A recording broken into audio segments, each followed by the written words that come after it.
24 hours ago, we were behind in Pennsylvania, and we are going to win Pennsylvania.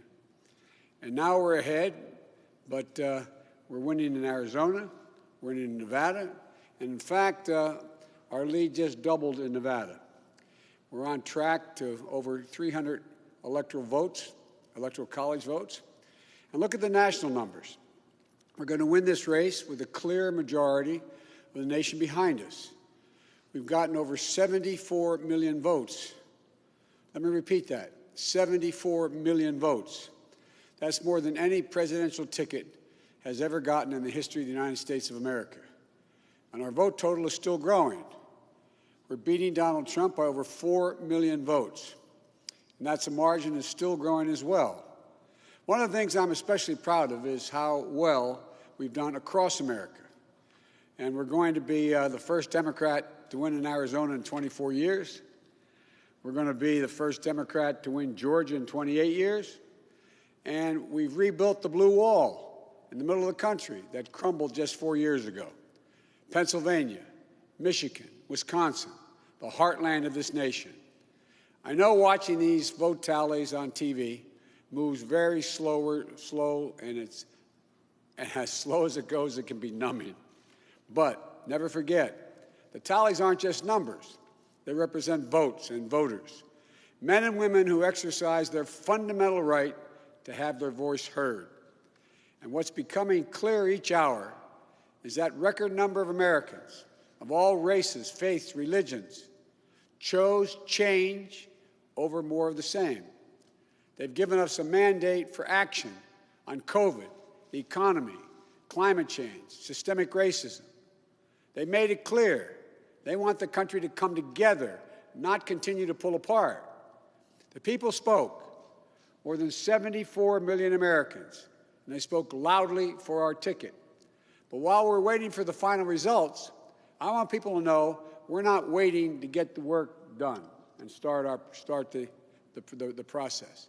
Yesterday, Senator Harris and I held meetings with groups of experts on public health and the economic crisis this country is facing. The pandemic, as you also know, is getting more worrisome all across the country. Daily cases are skyrocketing, and it's now believed that we could see as many as 200,000 cases in a single day. The death toll is approaching 240,000 lives lost to this virus. That's 240,000 empty chairs, kitchen tables, and dining room tables all across America. We'll never be able to measure all that pain and the loss, the suffering that so many families have experienced. We know something about what it feels like to lose someone. And I want them to know they're not alone. Our hearts break with you. I want everyone to know on day one, we're going to put our plan to control this virus into action. We can't save any of the lives lost, any of those have been lost, but we can save a lot of lives in the months ahead. Senator Harris and I also heard yesterday about how this recovery is slowing because of the failure to get the pandemic under control. More than 20 million people are on unemployment.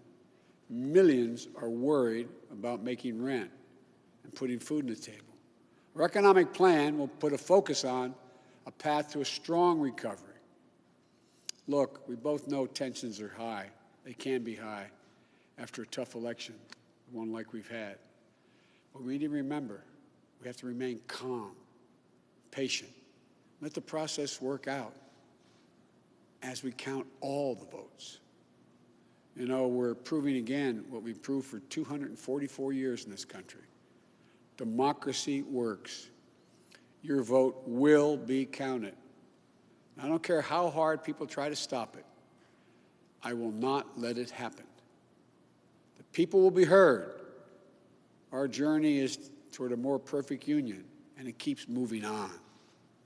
In America, we hold strong views. We have strong disagreements, and that's okay.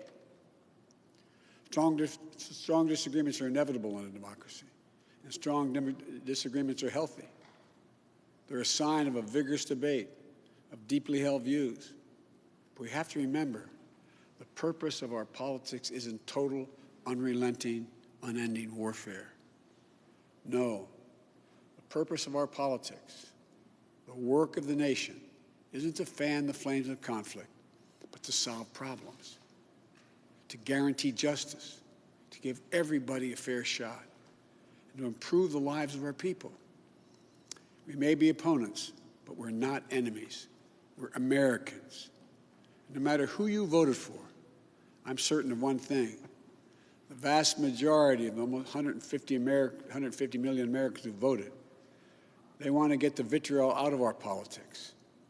We're certainly not going to agree on a lot of issues, but at least we can agree to be civil with one another. We have to put the anger and the demonization behind us. It's time for us to come together as a nation to heal. It's not going to be easy, but we have to try. My responsibility as president will be to represent the whole nation. And I want you to know that I'll work as hard for those who voted against me as those who voted for me. That's the job. That's the job. It's called the duty of care for all Americans. We have serious problems to deal with, from COVID to the economy to racial justice to climate change. We don't have any more time to waste on partisan warfare. You know, and more than that, we have such an incredible opportunity to build the future we want for our kids and our grandkids. I've said many, many times, I've never been more optimistic about the future of this nation. There is no reason we can't own the 21st century. We just need to remember who we are. This is the United States of America. And there's never been anything we've been unable to do, unable to accomplish when we've done it together. I hope to be talking to you tomorrow. I want to thank you all, and may God bless you, and may God protect our troops. Good night.